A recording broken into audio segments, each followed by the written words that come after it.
Nosotros, los blancos. Estaba a punto de nevar, pero dentro el calor empañaba tanto los cristales que no lo vi hasta que entró y lo tuve justo enfrente. Plantado con su porte de hombre que sabe lo que hace y al que no le importa nada ni nadie salvo sí mismo. Mario se llamaba. Yo llevaba casi una hora esperándolo, sentada allí, sin saber ya qué más pedir, mientras la camarera, boliviana o ecuatoriana o de donde quiera que fuese, daba más y más vueltas alrededor, como husmeándome. Mario y Mariola. Aquello parecía una broma de mal gusto.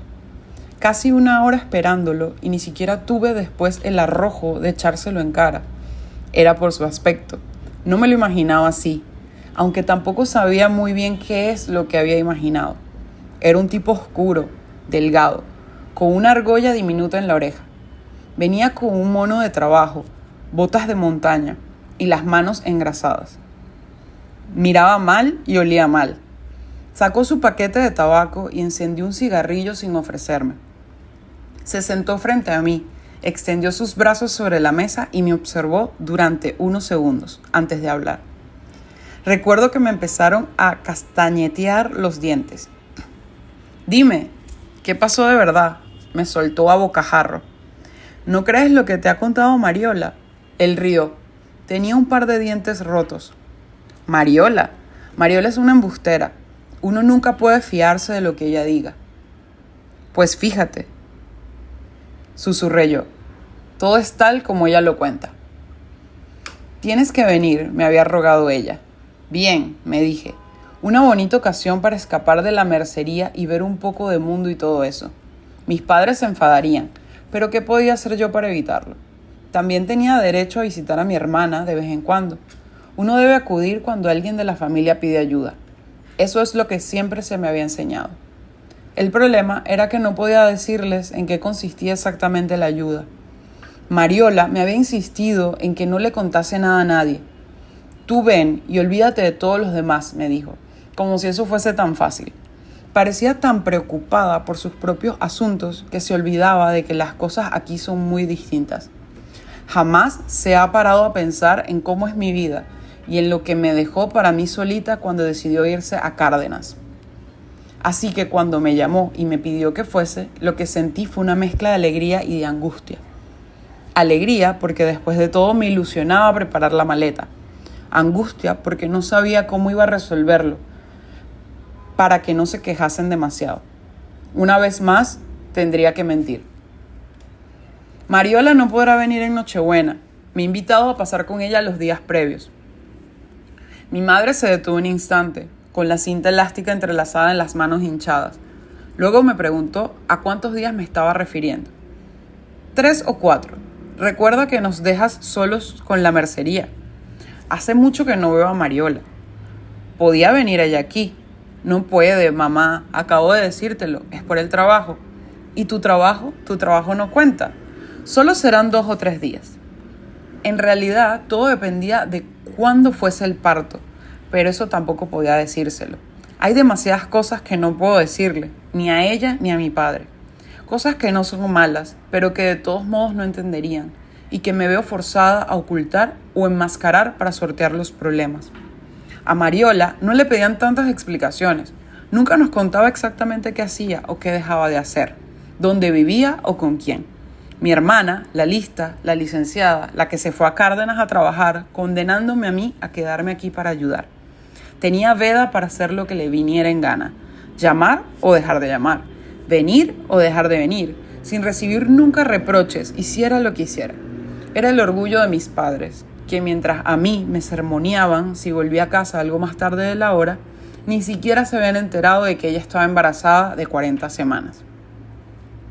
En el tren miraba el paisaje deslizándose, la meseta reseca y helada de diciembre, los sembrados, un paisaje aburrido, pero al menos distinto al de todos los días. La sensación, sin embargo, era idéntica a la que me asolaba en el pueblo cuando paseaba la vista por las casas bajas de ladrillo, los viejos sentados en la plaza, los perros cojos y las granjas al fondo, el mismo horizonte plano y sin profundidad, el mismo cansancio. Llegué a Cárdenas a buena hora, pero preferí avisar a Mariola al día siguiente.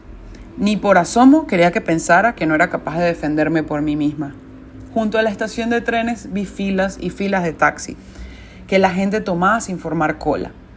Pensé en coger uno, después me dije que no podía malgastar el dinero así como así. También descarté el metro, porque temía perderme entre tantas líneas, azules, rojas, grises y verdes, entrecruzándose una vez y otra. Con la dirección en la mano y consultando los planos que había en las paradas de autobús, anduve unos 8 o 10 kilómetros hasta que encontré la calle que buscaba. La pensión ocupaba un bajo húmedo y destartalado de un edificio antiguo. La habitación simple, tal como me había dicho Mariola, costaba 30 euros por noche. La colcha olía a detergente barato, el suelo a lejía y el lavabo estaba más bien roñoso. Para usar la bañera y el retrete había que ir a un cuartucho al final del pasillo, de uso compartido para 3 o 4 habitaciones. Ella aseguraba que por ese precio no se podía encontrar nada mejor. Para mí estaba bien, pero pensé en lo que dirían mis padres si me vieran allí. Quizás ellos creían que Mariola vivía en un ático lujoso o en un moderno estudio en el centro, cuando lo cierto es que ni siquiera tenía una cama en la que alojarme. Aquella primera noche apenas pegué ojo. Mi ventana estaba frente a la puerta trasera de un garito, un bar de copas que parecía también un salón de juegos. Durante toda la noche tuve que oír la entrada y salida del personal, cómo sacaban contenedores de basura sin dejar de pegar voces, y hasta una pelea entre, creo, 2 chinos que chillaban como si los estuviesen acuchillando. Me sentía nerviosa y demasiado cansada para poder dormir. Puse el despertador a las 8, pero no fue necesario. A las 7:30 ya había amanecido. Yo ya me había vestido y estaba a punto de salir a la calle cuando la encargada de la pensión, una mujer mulata, me detuvo en el portalillo. Tienes que pagar antes de irte. Vuelvo luego, prometí. Aún no me voy, vuelvo luego. Tienes que pagar antes de irte. Noche que pases aquí, noche que pagas. La encargada era así de rotunda. La noche anterior ya me había dicho que no podía llevar compañía. Si traes muchacho, pagas el doble. Y que si quería que me limpiasen la habitación y cambiasen las toallas, tenía que pagar 5 euros más por día. Tienes que avisar antes de las 10. Me escrutaba con sus ojos achocolatados y sanguinolentos, tan fijamente que no quedaba más opción que someterse. Saqué el dinero de mala gana y se lo entregué sin mirarla a los ojos. Ella lo inspeccionó y se lo guardó en uno de los bolsillos de la bata, haciendo un gesto con la cabeza para que saliese de una vez por todas de su vista. La primera mañana desayuné en el Vips. Era demasiado caro para mi presupuesto, pero también lo suficientemente anónimo y yo no tenía ganas de que la gente se fijase en mí. Con todo, la camarera que me atendió me miró de arriba abajo, como preguntándose de dónde había salido. Devoré mi tostada protegida por un periódico que alguien había dejado sobre la mesa. De reojo miré a las demás chicas que desayunaban solas. Parecían independientes, seguras de sí mismas, poderosas y también un poco hombrunas. Todas llevaban botas anchas, de piel arrugada y con lazada atrás, sin tacón. Al compararlas con las mías, un malestar se me instaló en mitad del estómago. Cuando terminé de desayunar, llamé a Mariola. Me dijo que acababa de levantarse. Se sentía pesada y un poco mareada. Su chico se había ido a trabajar y no regresaría hasta la tarde. Ella había quedado con aquel otro tipo a las 2:30. Nosotras podríamos encontrarnos a las 11 en la puerta de la pensión. Todavía me sobraban más de 2 horas. Caminé toda la calle central hacia abajo y después me desvié por la zona de Casielles. Hacía un frío intenso, cortante. Me gustaron los adornos de las calles, las luces de Navidad, apagadas a esa hora, los llamativos escaparates llenos, entre otras cosas, de botas anchas de piel arrugada y con lazada atrás. Todo mucho más caras de lo que yo podía permitirme. La marea de gente avanzaba a un lado y otro, sin mirarse ni mirarme. En cada esquina había decenas de tipos con carteles colgando del pecho. Compro oro, vendo oro. Algunos rumanos, con sus muelas doradas, renegridos, se frotaban las manos enguantadas y murmuraban para sus adentros en su extraño lenguaje. Todo, incluso eso, me gustaba. Sobrepasé el ayuntamiento, el mercado de San Lorenzo y la lateral. Después abrieron las tiendas y di la vuelta para buscar unas medias que había visto en una mercería. Un establecimiento que no se llamaba mercería, como el nuestro, sino hebras y texturas, lo cual sonaba mucho mejor. Las medias me costaron 4 euros. Eran muy originales, con rombos morados y verdes y un encaje en los talones y en las puntas.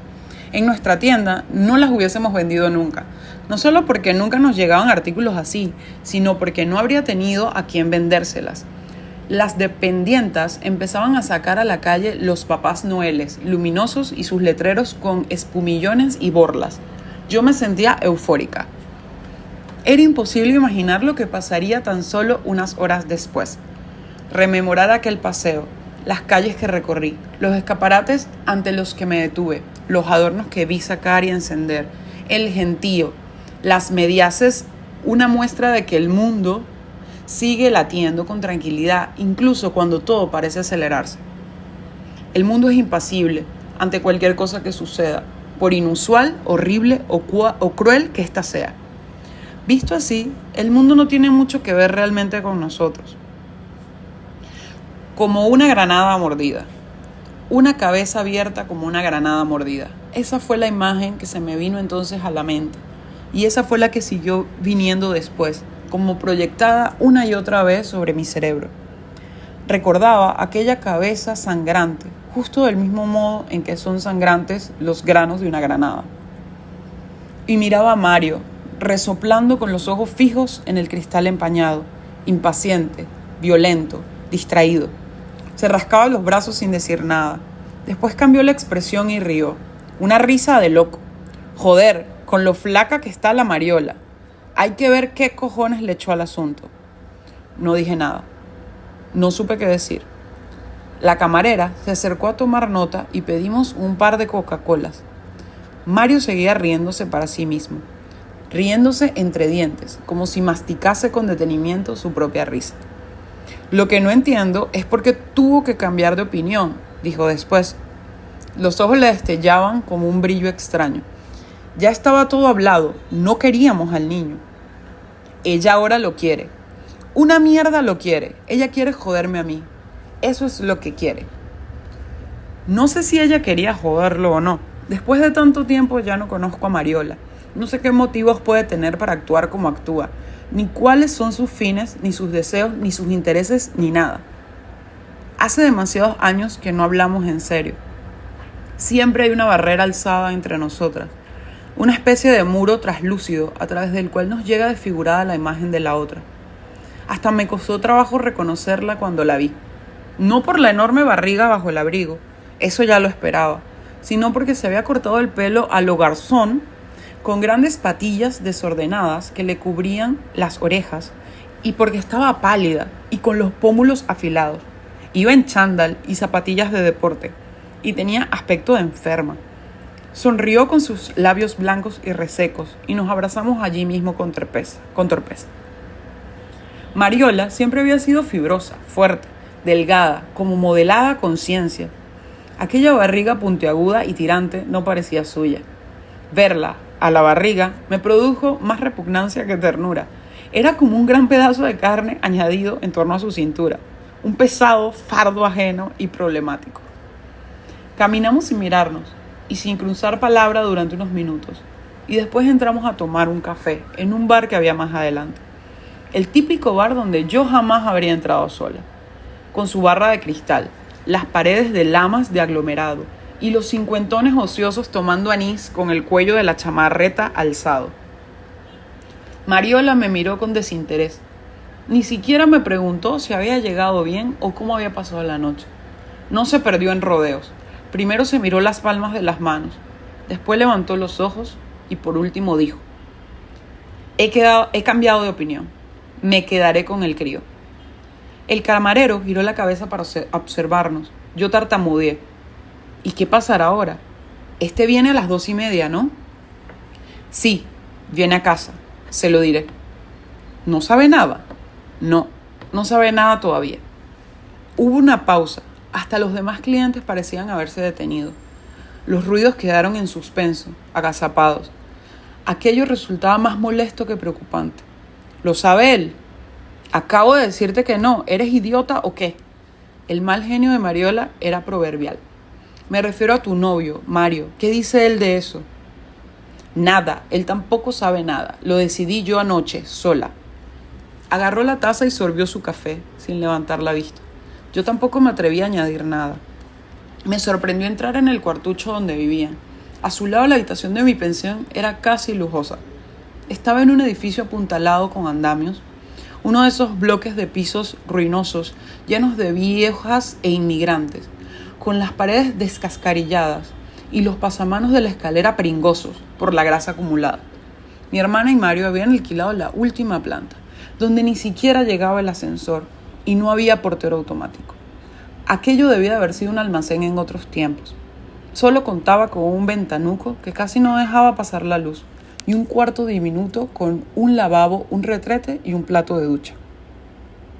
En la habitación apenas cabían la cama, una mesa plegable y un armario. Tuve que sentarme en la cama a esperar. Mi hermana se tumbó a mi lado, mirando al techo. Yo pensaba en mamá, en qué hubiese dicho de saber que su hija, la lista, la licenciada, vivía en aquel tugurio. Sin embargo, en aquel momento hubiese dado lo que fuese por cambiar mi suerte por la suya. Al menos ella era libre, aunque su libertad consistiera en vivir allí.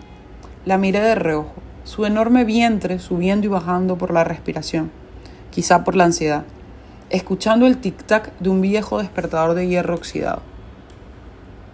A las 2:30, con una puntualidad sobrecogedora, alguien golpeó en la puerta de entrada. Mi hermana se levantó, con los ojos cerrados, y murmuró algo que no pude entender. Después abrió la puerta y entró él, sonriente, extendiendo su mano blanca y afable. Hola, soy José de la Cruz. No me gustó ni un pelo su sonrisa. En realidad no me gustó nada de él. Su actitud era segura y deportiva. Su forma de entrar y de mantenerse en pie parecía indicar que esperaba que todo el mundo se volviese hacia él, como si lo natural fuese admirarlo. Era alto, fuerte, estaba bronceado e iba bien vestido, con un pantalón azul de pinzas y una americana en la que todavía se podía sentir el vaho de la plancha. Sacudió blandamente la mano de Mariola y después me miró con los ojos interrogantes. Es mi hermana, dijo ella. Ha venido para acompañarme. Bien, claro, no hay problema. Me sopesó con la mirada como midiéndome. Después cambió su serenidad por un tono más apremiante, más íntimo. Mira, Mariola, quería conocerte antes de, ya sabes. Sé que no es lo ortodoxo, pero, en definitiva, quería darte las gracias por estar ahí. Mariola lo miró con frialdad y frunció el ceño. Cuando mostraba su disgusto, los labios se le adelgazaban hasta desaparecer. Yo conocía muy bien aquel gesto. Sabía de su peligro, pero aquel hombre no. Continuó sin inmutarse. Había pensado, quizás necesitas dinero. De eso no podrían enterarse, de lo que hagamos nosotros, de nuestros acuerdos particulares. No tenemos por qué dar cuenta a nadie. No hay nada malo en ello, ¿sabes? No hay nada malo. Se frotó las mejillas afeitadas y alzó un poco más las cejas. Por nuestra parte, no hay problema. Lo que queremos, sabes, lo que queremos es que todo salga bien. Ayudarte con lo que tú nos pidas para que todo salga bien. Ya no será necesario, respondió Mariola con lentitud, mordiendo cada sílaba. Me quedaré con el niño. La figura del hombre se tensó. Primero abrió la boca sin decir palabra, luego las mejillas y la frente se le enrojecieron. ¿Cómo?, susurró. Mariola volvió a sentarse en la cama, separando mucho las piernas para acomodar bien su barriga. Explicó que había cambiado de opinión. Eso era todo. Tenía derecho, dijo 2 veces. Tenía derecho. Pero no puedes hacer eso. De pronto, había perdido el control de la situación. Ella cogió un cigarrillo de la mesilla de noche y lo encendió con una parsimonia provocadora. Claro que podía hacer eso, dijo. Lo estaba haciendo. Estás de broma. ¿Me quieres asustar, verdad? No, estoy en serio. El hombre avanzó un par de pasos hacia ella. Vi sus manos temblando. La nuez de la garganta se le movía arriba y abajo, como tragando algo. El grito vino después del movimiento, no al mismo tiempo. Eso lo recuerdo con nitidez, que fue después, y que la voz se afilaba, se volvía aguda, impropia de un varón. ¿Qué le digo yo ahora a mi mujer? ¿Has pensado cómo se lo explico ahora? Mariola lo miró impasible, dio otra calada a su cigarro y le sostuvo la mirada. Parecía bastante tranquila. Él, en cambio, se agitaba cada vez más con fuerza. El rayo de sol que entraba por el ventanuco le dio en plena cara y le marcó aún más las facciones desencajadas. Tú nunca podrás ser una buena madre. ¿Te enteras? Nunca. ¿Dónde criarás a tu hijo? ¿En esta mierda de lugar? ¿En este cuchitril que no querrían ni los mendigos que duermen en la calle? ¿Estás loca? ¿Quieres más dinero? ¿Qué coño te pasa? No me pasa nada, solo que he cambiado de opinión. Has cambiado de opinión, repitió él acercándose mucho. Las que son como tú no tienen palabra, no sois de fiar, ninguna de vosotras. Yo permanecía inmóvil. No me gustan los gritos y no me gusta que los vecinos puedan oír los gritos. Creo que las cosas tienen que hablarse tranquilamente y sin gritar, pero no me sentía amenazada. Pensé que el tipo pegaría unas cuantas voces más, intentaría convencer a Mariola y luego se marcharía. Ni siquiera estaba demasiado ofendida con su ataque. Ninguna de vosotras. En mi interior deseaba que Mariola volviese a cambiar de opinión, que todo se quedase como estaba antes. Creo que fue entonces cuando él la agarró del brazo. Probablemente no le hizo ningún daño, pero ella chilló como una rata. ¡Suéltame! Él no la soltó.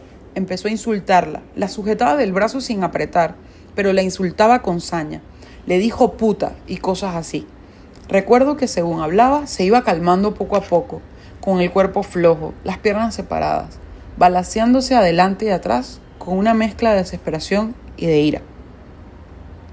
Luego mi hermana agarró el despertador con un puño y yo vi su brazo en alto y un destello de óxido y luego vi el hierro golpeando en la frente y los ojos del hombre volviéndose a mí, desconcertados. Retrocedió un paso, trastabilló conmigo y cayó hacia atrás, sobre mi cuerpo. Entonces yo me retiré y él cayó por completo. Cayó al suelo y se volvió como buscando algo, y su sien se abalanzó hacia el borde de la mesa plegable, o la mesa plegable se abalanzó sobre su sien, y la cabeza se le abrió como una granada mordida, con una herida roja y oscura que tenía una textura granulada. Di un salto hacia atrás. Creo que ni siquiera fui capaz de gritar. Jamás pensé que fuese tan fácil matar a un hombre. Lo más extraño es que la herida que yo vi no existió.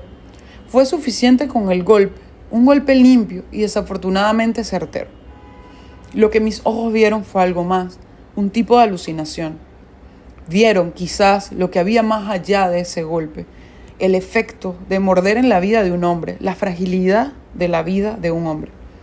Parpadeé y lo miré de nuevo.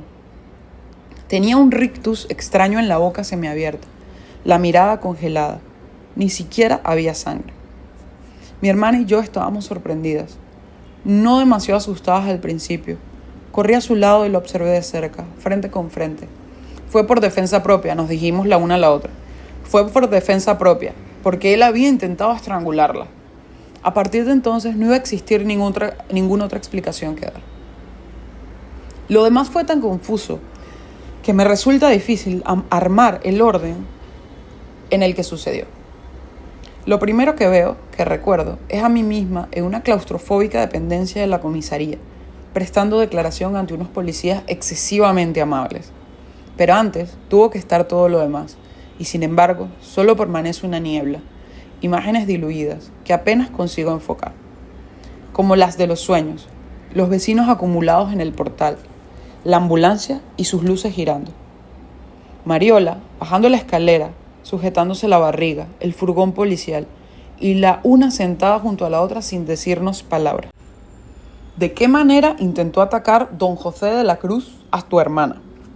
El policía frunció los párpados con la mirada propia de los miopes. No era porque estuviese particularmente interesado en el asunto. Era tan solo un tic que repetía cada pocos segundos. Quiso estrangularla. La mano sujetaba el brazo de Mariola con flojedad, mientras la insultaba lentamente, meticulosamente, con parsimonia. Yo me mantenía apartada, mirando sus ojos dilatados como canicas, sus ojos que giraban hacia los míos justo en el momento de caer. ¿Puedes explicarnos con más detalle cómo sucedió todo? No, fue muy rápido. No lo recuerdo bien. Algo recordarás. No mucho, la verdad. Es mejor que lo intentes. Su tono era amenazante, la granada mordida. Tragué saliva y comencé. Él se acercó a Mariola, muy enfadado, insultándola. Intentó agarrarla del cuello, es todo lo que recuerdo. ¿Intentó agarrarla o la agarró? La agarró. El policía miró unos documentos que había traído un oficinista. Los miró sin verlos, solamente para hacer tiempo. Me pareció que no sabía bien por dónde empezar. Suspiró y volvió a observarme con los ojos entrecerrados. El otro policía, más fuerte, más guapo, ni siquiera abrió la boca. Llegó don José de la Cruz agresivo. Se comportó de manera violenta desde el primer momento. No, al principio estaba tranquilo, muy contento, pero se alteró mucho en cuanto Mariola le dijo que había cambiado de opinión. ¿Por qué ella esperó hasta el último momento para decírselo? No lo sé, yo también acababa de enterarme. Hubo un breve silencio. Se oyó un chasquido lejano que me estaba poniendo nerviosa. Algo rítmico que no sabía de dónde provenía. El policía continuó preguntándome. ¿Dónde conoció tu hermana a don José de la Cruz? No estoy muy segura. Mariola está en contra del aborto. Es muy religiosa. Quizá en la parroquia la pusieron en contacto con él. O a través de alguna asociación de adopciones. Lo único que sé es que todo era legal. Sí, eso ya lo sabemos. Pero resulta extraño que tu hermana lo citase en su casa, ¿sabes tú para qué? Supongo que para decirle que había cambiado de opinión. Creo que no fue por eso. Tosió y luego se acercó a mí un poco más. Por teléfono no le dijo nada acerca de que hubiese cambiado de opinión. ¿No hablaron de dinero? ¿No crees que fue el dinero el motivo de la cita? No. ¿Estás segura? Sí. Suspiró y me miró las uñas. Al otro policía debió de hacerle gracia algo, porque sonrió para sí mismo. El chasquido proseguía como un repiqueteo, y la granada mordida ahí delante, abriéndose aún un poco más, supurando granitos rojos y negros, mientras Mariola ni siquiera parecía haberse enterado de que acababa de matar a un hombre. También sabemos que el señor de la Cruz era un tipo amable, cordial y sosegado. En absoluto el perfil de una persona violenta, que se deje arrastrar por la ira, ni que intente asesinar a quien le lleve la contraria. Pues le aseguro que se enfadó muchísimo, hasta el punto de querer estrangular a una mujer embarazada. Hasta el punto de querer estrangular a una mujer embarazada. El policía miró un documento que parecía ser un parte médico. Arrugó los ojos una vez más. Recibió un golpe muy fuerte. Una persona que está siendo estrangulada no tiene la suficiente fuerza como para incrustar a nadie un despertador en la frente. ¿Estás segura de que tu hermana actuó en defensa propia? Claro que estoy segura. Además, no murió por el golpe con el despertador. Murió al caer, cuando se golpeó en la sien. Fue un accidente. ¿Eres forense tú? No. Pues calla entonces y limítate a responder a lo que te preguntamos. Dime, por ejemplo, ¿cómo es que tu hermana no tiene marcas en el cuello? Ni un pequeño rasguño, ni un arañazo, ni un moretón, nada. No lo sé. El brazo flojo de José de la Cruz, el brazo alzado y fibroso de mi hermana. No quiero hablar más, dije luego. Había visto en las películas que uno podía negarse a responder si no quería continuar. Pensativo, el policía se levantó y recolocó sus papeles sobre la mesa. Yo seguía sentada en mi silla de hierro, con las manos cruzadas sobre las rodillas, un poco temblorosa y bastante hambrienta. El policía bajito miró al más guapo y estiró hacia abajo las comisuras de sus labios. Se encogió de hombros y se dio la vuelta hacia la puerta. Entonces se volvió. Una última pregunta. Si estaba siendo atacada de aquella forma, ¿por qué no actuaste tú en defensa de tu hermana? No respondí. Solo quería salir de allí, olvidarme de todo. Aquel no era mi problema. A Mariola se la llevaron al hospital maternal de Santa Catalina. Seguía bajo vigilancia policial. Pero el examen médico había determinado que el parto podía ser en cualquier momento y tuvieron que ingresarla allí. Su casa estaba precintada. Dijeron que ni siquiera cumplía con las normas higiénicas de habitabilidad. A mí me dejaron en libertad, aunque mantenía cargos o algo así. Pregunté qué significaba aquello. que tienes que venir a la comisaría a firmar todas las mañanas, que tienes que estar disponible para venir en cualquier otro momento en que se te llame y que no puedes salir de la ciudad. ¿Hasta cuándo? Hasta que sea necesario. No entendí a qué se debía tanto control. Yo no tenía nada que ver con nada, solo había tenido la mala suerte de estar allí y ser testigo directo de un asunto feo. No era mi problema, me repetía, no era mi problema. Mariola me había culpado claramente. Admitió ser la autora material de los hechos. Autora material. Toda aquella terminología me hacía sentir que estaba viviendo dentro de una película. Pero insistía en alegar defensa propia. Los 3 primeros días no me permitieron verla. Me quedé sola en Cárdenas, en la pensión barata, sin saber bien qué hacer. Llamé a mis padres y les anuncié que iba a retrasar un poco más mi vuelta. Mariola, dije, tenía ilusión en que pasara con ella la Nochebuena. ¿Y nosotros qué?, gritó mi madre. Nosotros tenemos que aguantarnos con lo que tú decidas. ¿Por qué no venís aquí las dos? ¿No crees que ya está bien de estar fuera gastando dinero? Aquí hay 1000 cosas que hacer y yo no me doy abasto entre la mercería y la casa. También yo necesito un descanso. De fondo se escuchaba a mi padre rezongando.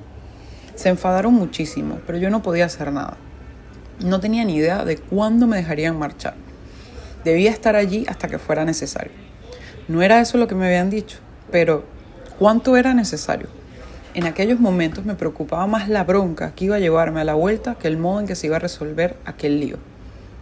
Todo al final conduciría, sin remedio, a una terrible bronca.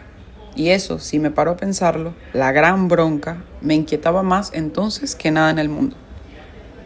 A Mario lo conocí más tarde. Vino a verme a la pensión mientras yo no estaba. Me lo dijo la mulata pechugona al regresar yo. Una de aquellas mañanas en que salí a mirar escaparates. La única cosa que podía hacer gratis y con la que conseguía que el tiempo pasara más rápido. Me dio este teléfono para que lo llamaras, me dijo. Y otra cosa, ¿cuándo te vas de aquí? Llegando a la Nochebuena, los precios suben. Te lo avisé el primer día. La cercanía de aquella mujer me incomodaba. No había manera de evitarlo. Siempre al pie de la escalera, como al acecho. Por su modo de mirarme, con la ceja alzada y su mueca de asco, daba la impresión de que ya conociese todo lo sucedido y se hubiese formado su propio juicio al respecto. Cogí el papel donde estaba anotado el teléfono y le di las gracias, escondiendo bajo el abrigo el sándwich que llevaba a la habitación. Estaba prohibido comer en las habitaciones, pero el dinero ya no me daba para más bromas. Comer fuera se estaba convirtiendo en algo prohibitivo para mí. Aún así quedé con Mario en el Vips. No se me ocurría un mejor lugar. Y fue absurdo porque no sirvió de nada. Con su argollita ridícula, su aspecto sucio y grasiento, su mono de trabajo y esa manera de fumar y de mirarme, repetía que Mariola era una embustera y que lo único que quería era joderlo a él. Joderme, eso es lo único que ha buscado desde el principio. Luego dijo que a él también lo había llamado a la policía y que le habían preguntado algunas cosas. Se portaron bien, añadió. Lo escucharon con atención y creyeron todo lo que les contó. Es que hay que ir con la verdad por delante, como yo he ido siempre. Y no como Mariola, siempre ocultando cosas, siempre engañando, con dobleces. Así que ahora lo que tú digas o lo que ella diga me trae sin cuidado. Entonces, ¿para qué querías verme? Le interrumpí. ¿Qué es lo que quieres? Saber si tu familia ayudará. Sonrió por primera vez, una sonrisa torcida, fea, con su dentadura mellada y sucia. ¿Ayudará en qué? No te hagas la tonta.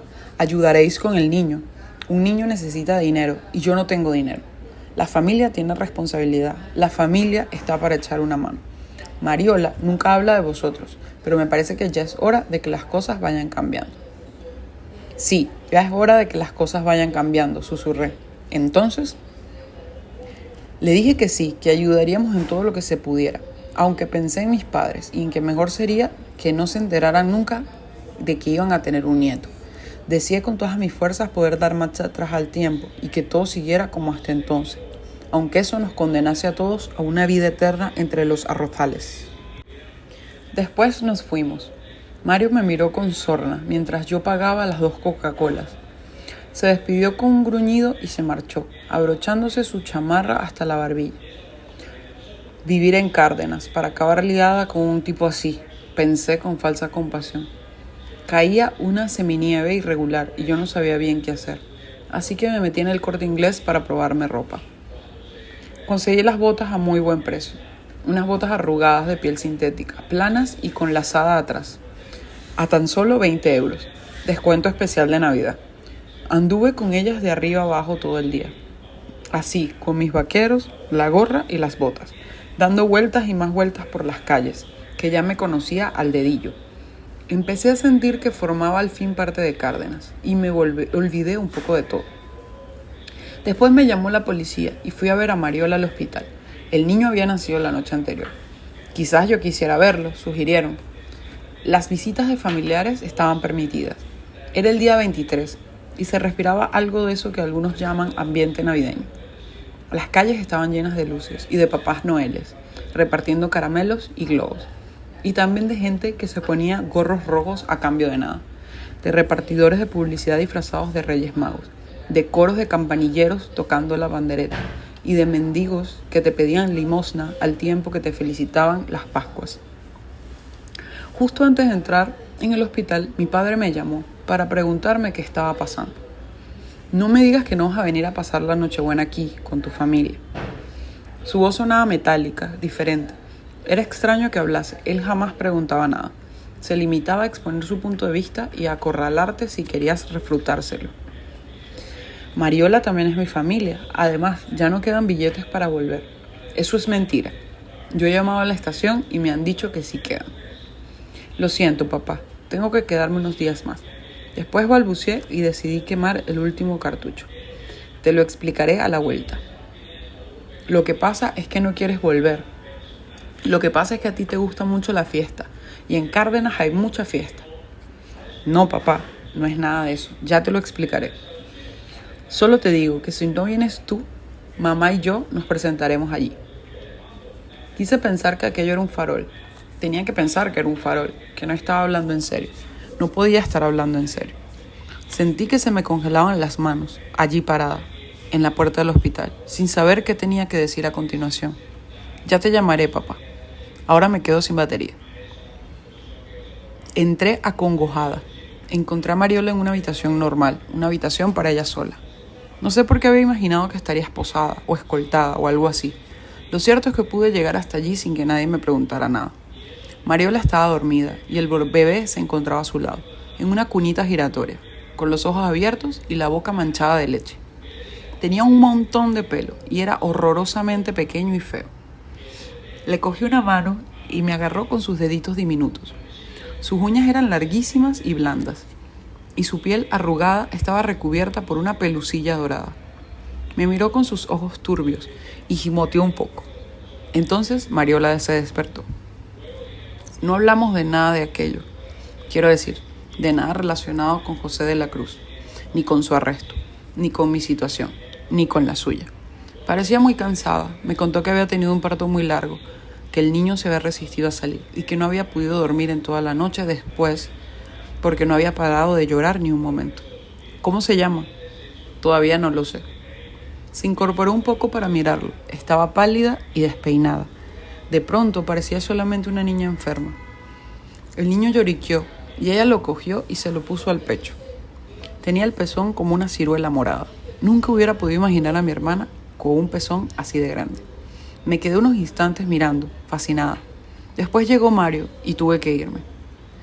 Si algo me molestaba era pensar en lo que la mulata de la pensión estaría fabulando sobre mí. Cada vez me miraba peor, siempre con su mandil puesto y aquellos vestidos de flores que apenas le cubrían los pechos restallantes. Era inútil tratar de evitarla, porque además insistía en cobrar noche por noche. La tarde del 24 salí a buscar comida a escondidas, como si estuviese cometiendo un delito. Ya había anochecido, hacía bastante frío y la poca gente que quedaba en la calle caminaba muy deprisa. Me costó encontrar tiendas abiertas.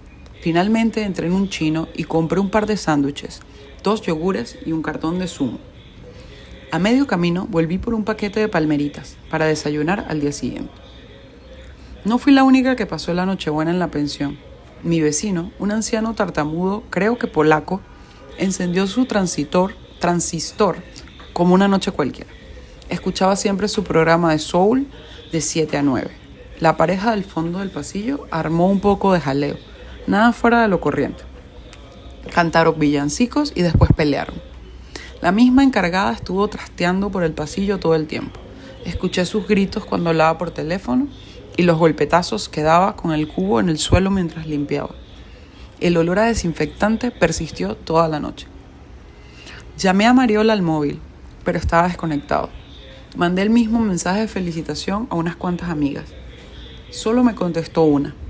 Casi eché de menos a mis padres. El tiempo allí dentro se me hacía larguísimo. Me hubiese venido bien un televisor. A las 8:30 cené en la cama, hojeando una revista que había cogido el día antes en el hospital.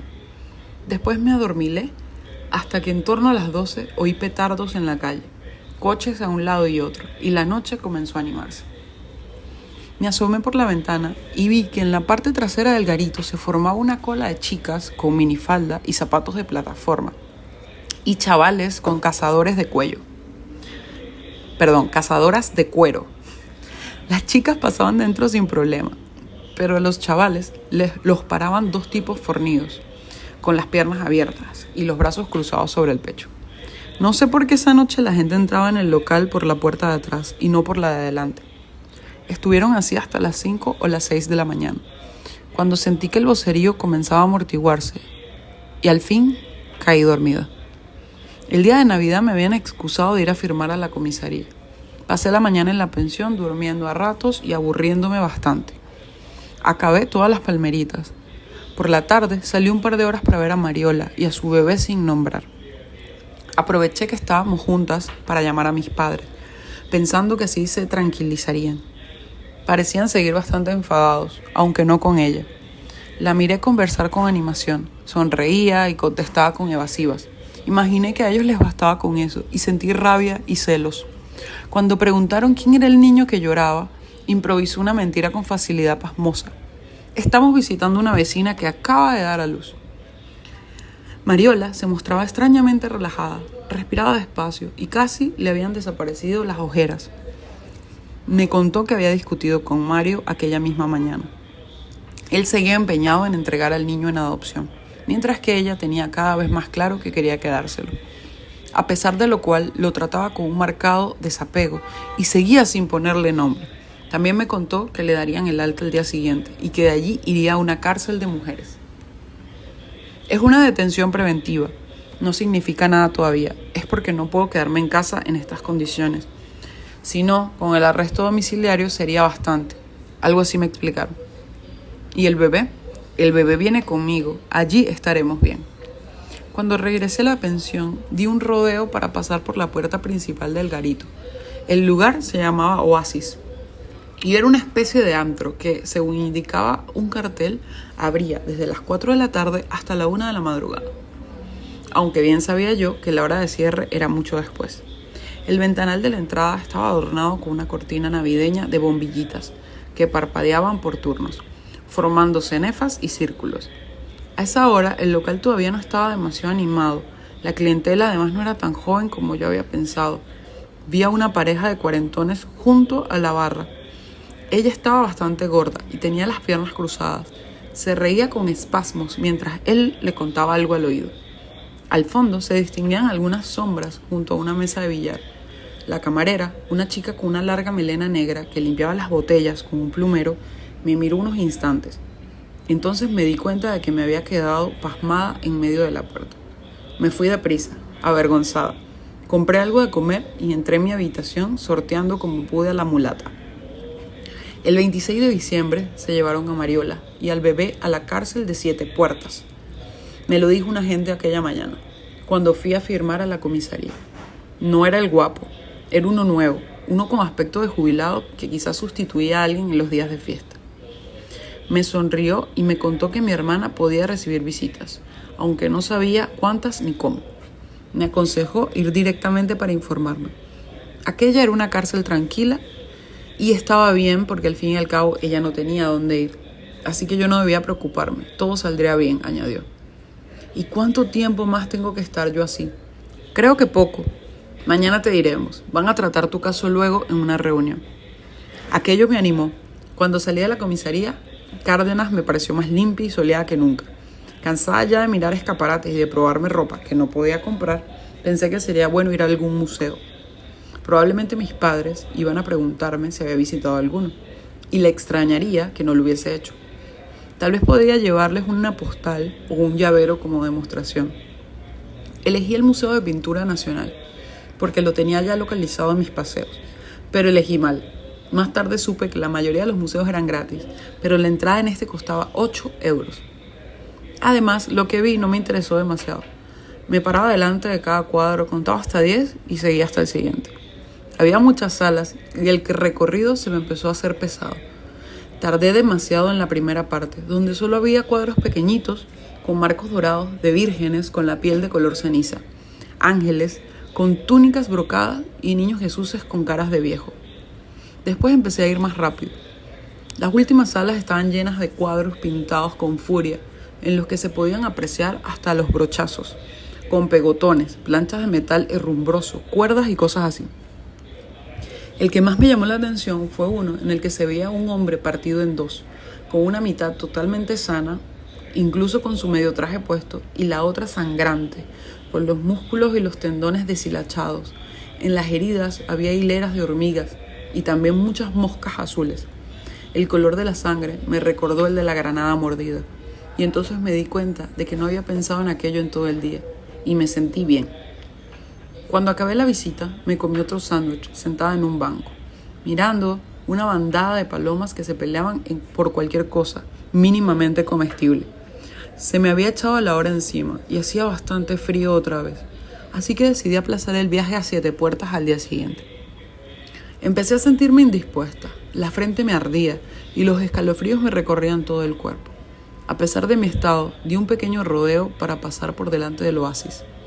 A través del ventanal vi a una mujer que estaba sentada sola en la barra, con el pelo muy corto y un centellante pantalón ajustado, y a 3 tipos enchaquetados al fondo que parecían estar negociando algo importante. El parpadeo de las bombillas con su serie pautada de formas, cenefas, círculos, me mareó ligeramente y sentí náuseas. Me fui directa a la cama, tras el inevitable paso frente a la portera que me miró fijamente. «Tienes mala pinta, tú. Mira a ver si no te me enfermas y la jodemos». Sí que me enfermé. Tuve que levantarme a duras penas para ir a firmar a la comisaría. Y hasta el mismo agente, el viejo policía retirado, me preguntó si me encontraba bien. Asentí con la cabeza, sin hablar porque me dolía muchísimo la garganta. La nariz me moqueaba y los huesos parecían a punto de quebrarse. «Pregunté por lo tuyo ayer», dijo poniéndose muy serio. Lo miré con gesto interrogante. Él continuó.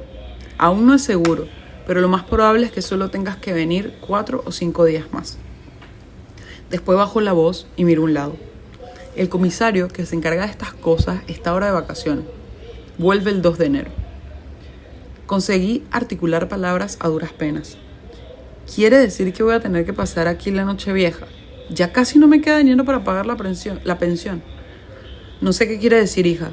No creas que no lo lamento. Yo solo te cuento lo que sé». Firmé y me fui de nuevo a la habitación. Estuve durmiendo todo el día. Un sueño pesado, plagado de escenas en las que participaban multitud de personas y que luego no logré recordar.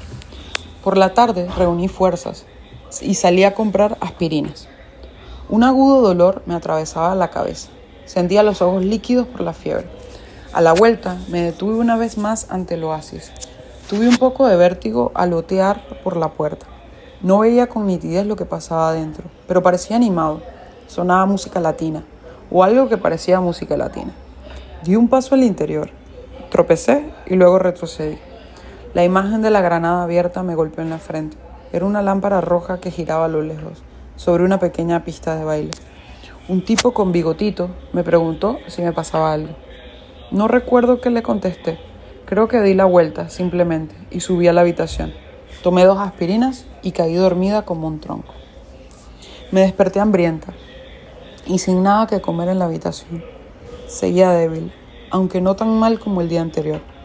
En la comisaría me esperaba esta vez el agente guapo, con su voz desacompasada y ridícula. Me miró con dureza, probablemente enfadado por algo que no tenía nada que ver conmigo. «La verdad, me sorprende que ni siquiera hayas preguntado cómo están los familiares de José de la Cruz». Balbucié. «¿Cómo están? ¿Tenía hijos?». El agente me clavó su mirada desdeñosa. Ni siquiera te paras a pensar en lo que dices. ¿Cómo iba a tener hijos? Iba a adoptar a tu sobrino, porque él no podía tenerlos. ¿Recuerdas? Bajé la cabeza y firmé. Se me acumularon las lágrimas tras los ojos. Yo no era culpable de nada, le dije. Y tampoco a mi hermana. Había sido en defensa propia. Sí, conocemos vuestra versión, pero eso no convence a nadie. Ahora, escúchame bien, añadió. Puedes irte a tu casa cuando quieras, pero has de estar disponible para volver a Cárdenas en cuanto se te llame. Si no lo haces, serás arrestada y no puedes salir del país, ¿entendido? No pensaba hacerlo. No te pregunto qué piensas o no hacer. Te digo únicamente lo que debes hacer. ¿Entendido? Entendido. Bien, puedes irte entonces. Al volverme, oí que me llamaba de nuevo. Espera un momento, ten esto. Rellenó de mala gana un formulario y me lo entregó. Con esta autorización podrás visitar hoy a tu hermana en 7 Puertas. Es un pase válido solo para hoy, para que lo uses antes de irte. Lo entregas en la primera ventanilla que encuentres junto con tu identificación, ¿de acuerdo? De acuerdo. Doblé en 2 el papel y lo metí en el bolsillo del abrigo. Después lo miré de frente. Tenía ojos castaños, grandes y limpios, como los de los perros listos, pero seguía enfadado. Tamborileaba impaciente con los dedos en la mesa, esperando que me marchase. Así que me fui, un poco defraudada. Un poco, pero no tanto. Al menos tenía la suerte de poder llamar a mis padres y decirles que al día siguiente estaría de vuelta. Se iban a enfadar igualmente. Tendría que rendir cuentas en cuanto llegase, pero por lo menos ya estaría allí. La mercería abriría el 29, el 30 y el 31 hasta mediodía. Todavía tendría tiempo de expiar mi culpa a fuerza de trabajo. De lo que no me iba a dar tiempo sin duda era de ir a 7 Puertas. Seguro que estaba en las afueras y yo todavía no me había recuperado. Tenía que hacer el equipaje, encontrar el momento de llamar a mis padres, ir a la estación por los billetes, pararme un poco a pensar y todo eso. También me producía inquietud tener que salir de la parte de Cárdenas que ya conocía tan bien, ir a ver a Mariola a aquella cárcel y no saber qué decirle ni qué hacer, no tener dinero ni siquiera para comprarle un regalo a mi sobrino sin nombre. No iría, no, de nada valía hacerlo. Se me pasó la tarde entre una y otra cosa.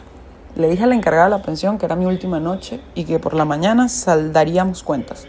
Ella me miró como siempre, desconfiada, con su labio alzado.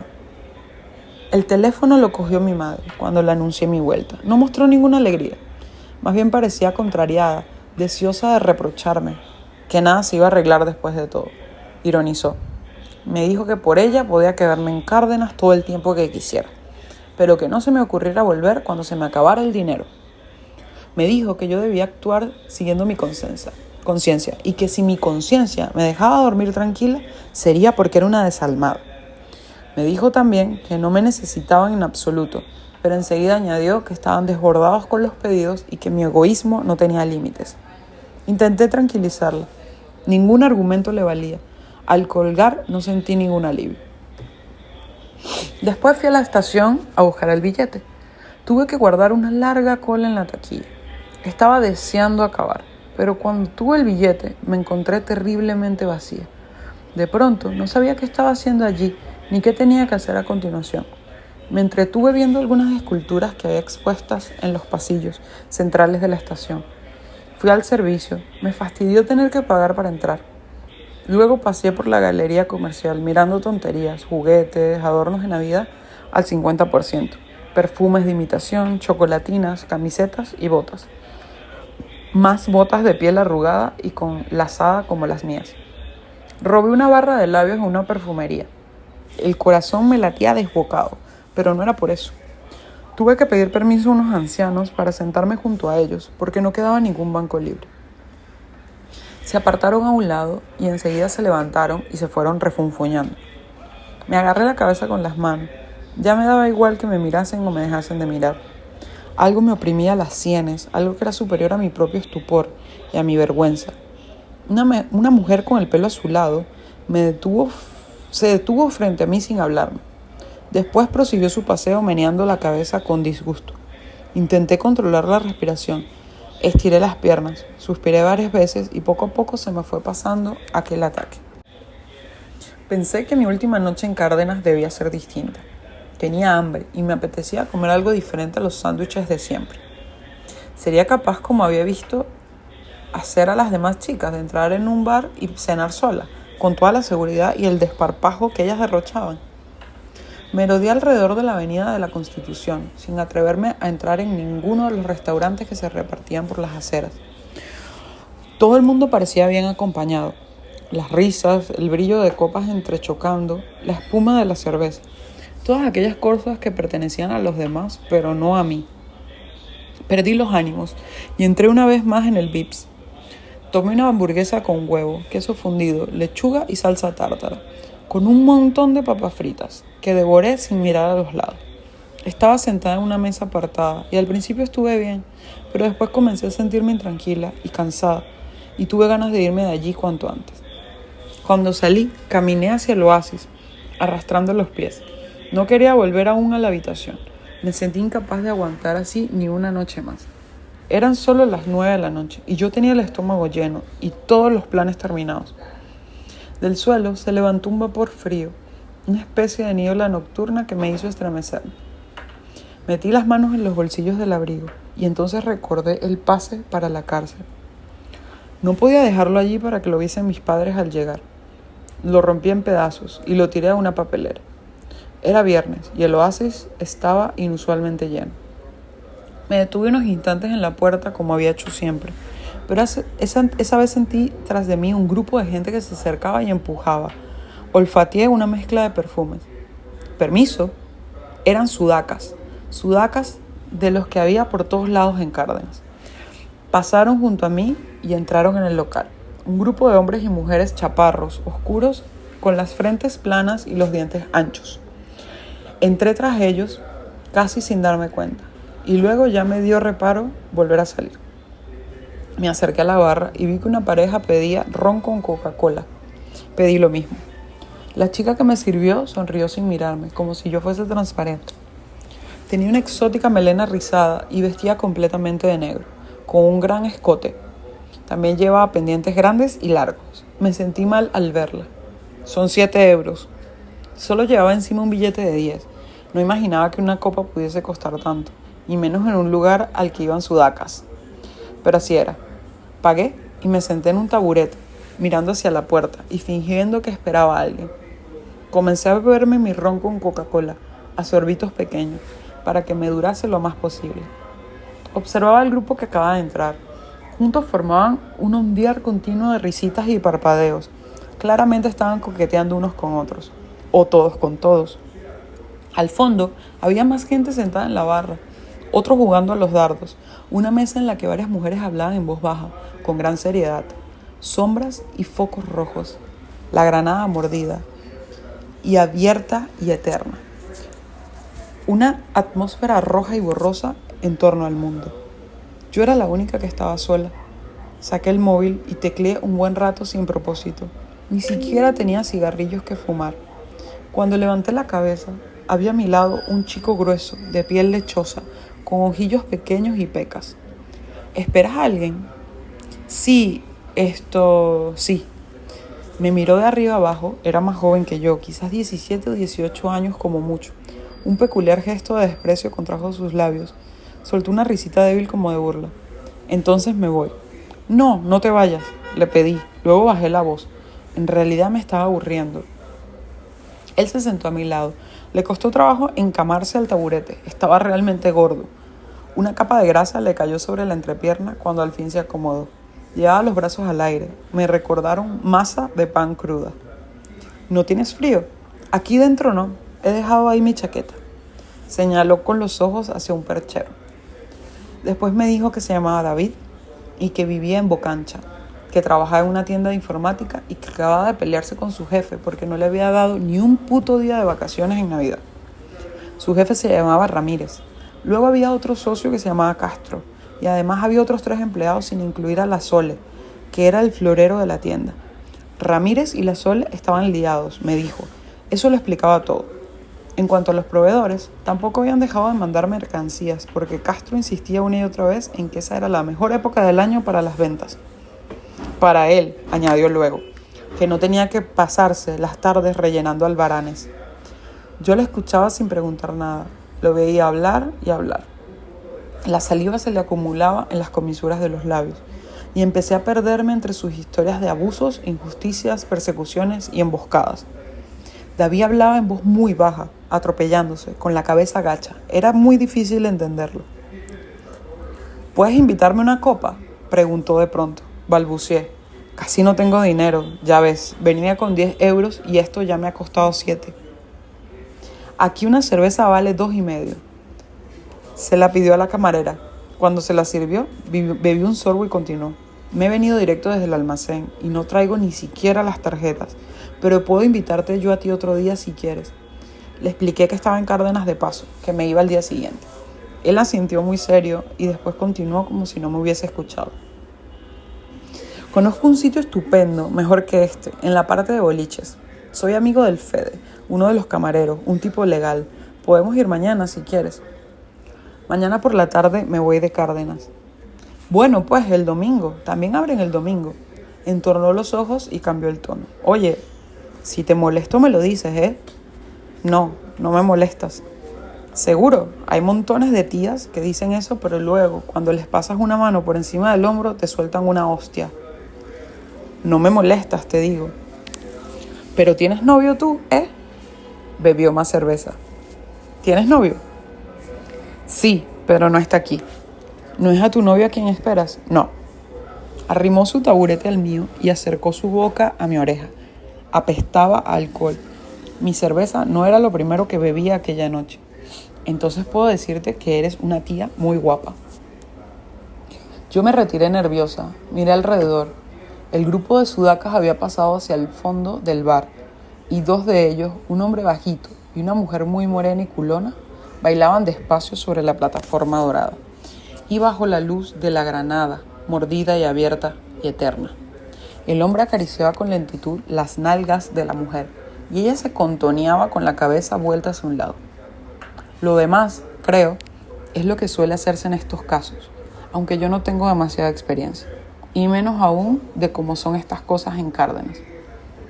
Estuvimos allí aún un rato más, sorbiendo nuestras bebidas hasta que se acabaron. Salimos al frío de la noche. Él me pasó la mano por encima del hombro, y yo no le solté ninguna hostia. Supe entonces que iba a dejar de ser virgen con aquel chico, y pensé que, si tenía que suceder así, era mejor que sucediese lo antes posible. Nos besamos torpemente. Tenía la lengua áspera y afilada. Me asoló la urgencia de acabar. Le dije que dormía allí al lado y le propuse que viniera conmigo. Con todo, lo peor de acostarme con él no fue nada que hiciéramos. En realidad no recuerdo nada de lo que hicimos, ni si hablamos luego o estuvimos callados, ni a qué hora él se esfumó de la habitación y me dejó por fin dormir tranquila. Lo peor fue que por la mañana, apoyada en el marco de la entrada, la encargada me recordó que el pago con muchacho era doble. Y su mirada desdeñosa cuando le di el dinero, el labio alzado y los ojos enrojecidos, medio cubiertos por esos párpados tan gruesos y asquerosos que, digan lo que digan, nosotros los blancos no tenemos.